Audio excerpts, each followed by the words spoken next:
Bienvenue sur Top Invest, la chaîne des tops d'investissement. Ici, on parle essentiellement d'entreprises de qualité. Est-ce que Atos, au prix actuel, représente une opportunité d'investissement? C'est la question à laquelle nous allons répondre dans cette vidéo en se basant sur les états financiers de la compagnie. Actuellement, Atos ne passe pas de bons moments. Non seulement Atos, mais également les investisseurs dans cette compagnie-ci. Mais avant d'investir dans une compagnie, il faut avant tout l'évaluer. Donc, on va essayer de voir ici aujourd'hui, avec les états financiers actuels, est-ce que Atos pourrait représenter une opportunité d'investissement?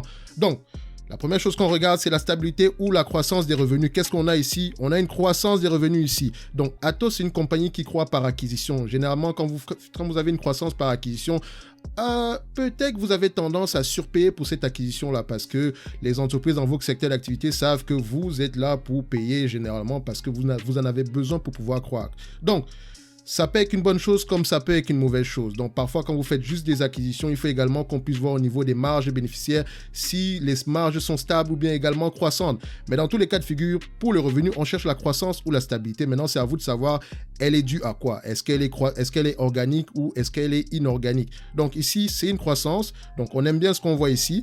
Donc, c'est un checkmark. Ensuite, on va regarder la tendance de la marge brute. Est-ce que la marge brute ici est stable ou croissante? On a une croissance des revenus.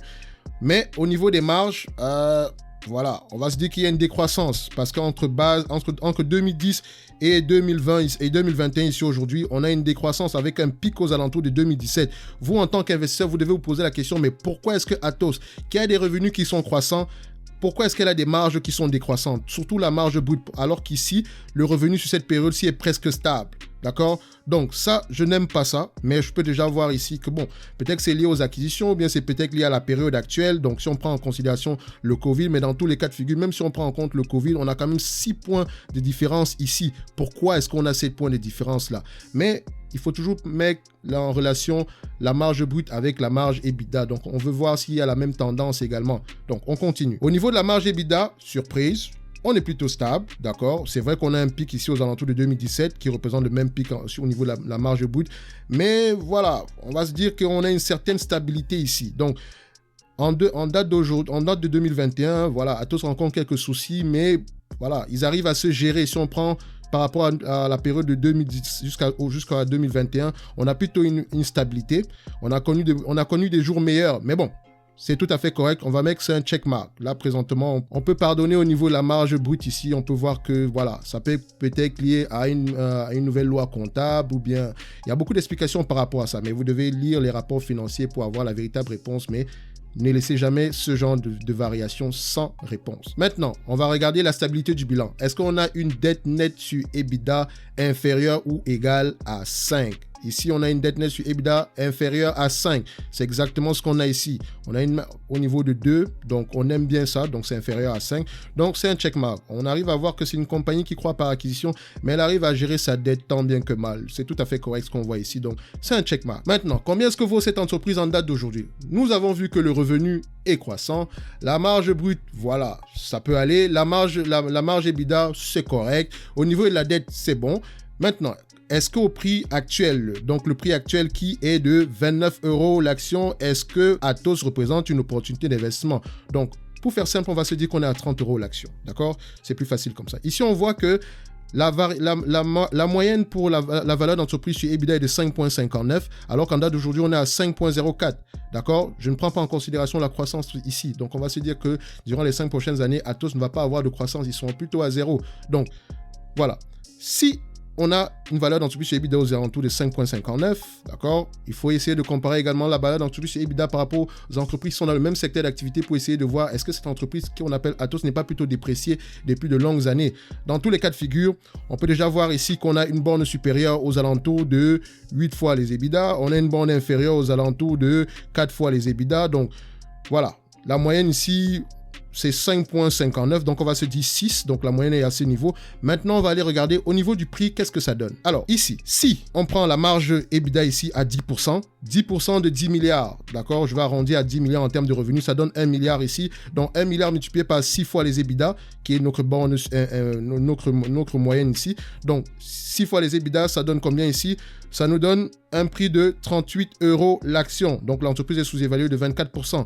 Si on prend 7 fois les EBITDA, l'entreprise ici ici est sous-évalué sous-évalué de 53% parce que sa valeur est de 47 €. Si on prend à 8 fois les EBITDA qui est la borne supérieure, d'accord, ça fera ici 56 € l'action.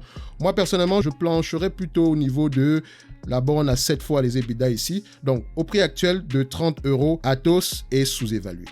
Donc, elle est plutôt évaluée ici comme si c'est une entreprise qui allait faire faillite demain matin. Pourtant, elle est dans un secteur d'activité qui ne va pas mourir du jour au lendemain. Il y a de l'avenir plutôt dans la transformation numérique. Donc, je pense que c'est plutôt au niveau des acquisitions. Cette entreprise a fait énormément d'acquisitions. Parfois, ces acquisitions-là c'était pas la meilleure chose à faire à ce moment-là avec le free cash flow de l'entreprise. Mais on ne va pas juger le management ici. On a changé de PDG. Le nouveau PDG est arrivé. Il n'a pas encore commencé à travailler. Il a plutôt annoncé de mauvaises nouvelles. Ce qui est tout à fait normal quand vous êtes un nouveau PDG. Vous voulez sortir tous les cadavres du placard afin que les trimestres suivants, que tous les lauriers puissent vous revenir. Parce que ça ne m'étonne pas. C'est très classique quand on change de PDG pour une compagnie pareille. Donc, ici, Atos, on va se dire que le prix actuel, la valeur actuelle aux alentours de 47 €. Mais on ne va pas juste se limiter là. On va essayer d'aller plus loin que ça pour essayer de voir si on trouve à peu près les 47 €, dépendamment de la méthode d'analyse qu'on utilise ici. Pour ça, je vais prendre les free cash flow.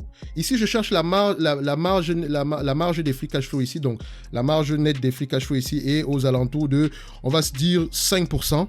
En moyenne, je sais on dépasse la marge ici à chaque fois. Actuellement, on est à 8%, mais je vais garder 5%. Je ne vais pas être très optimiste, je ne vais pas être très pessimiste. Donc, on va se dire que l'entreprise ici rapporte en moyenne 5% en termes de free cash flow. Donc, 5% du revenu actuel, c'est 500 millions.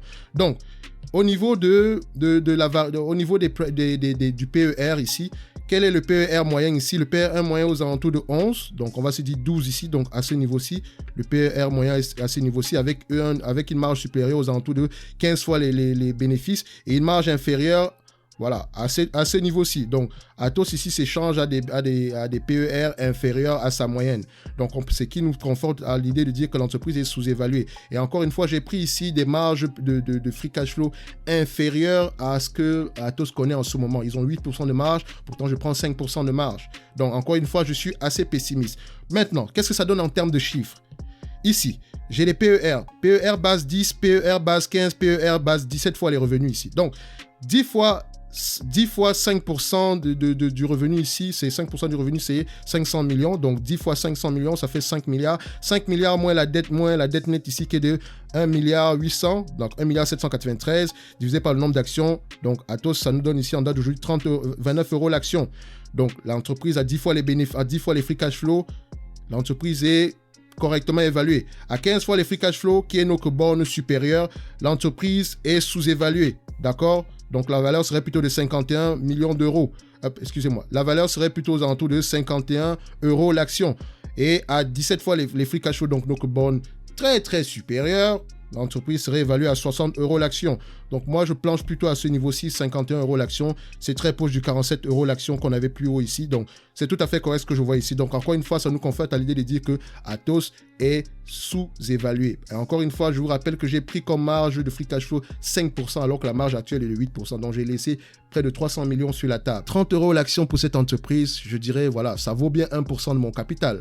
D'accord? Donc, c'est ce que j'avais à dire ici aujourd'hui pour Atos. Donc, on va se dire que la valeur d'Atos en date d'aujourd'hui est plutôt située aux alentours des... Voilà, on va garder le range, comme j'avais dit, une valeur entre 40 € et 50 € l'action. C'est qui représente déjà minimum à peu près 40% de décote en date d'aujourd'hui. Donc, je dirais qu'Atos en date d'aujourd'hui est un buy.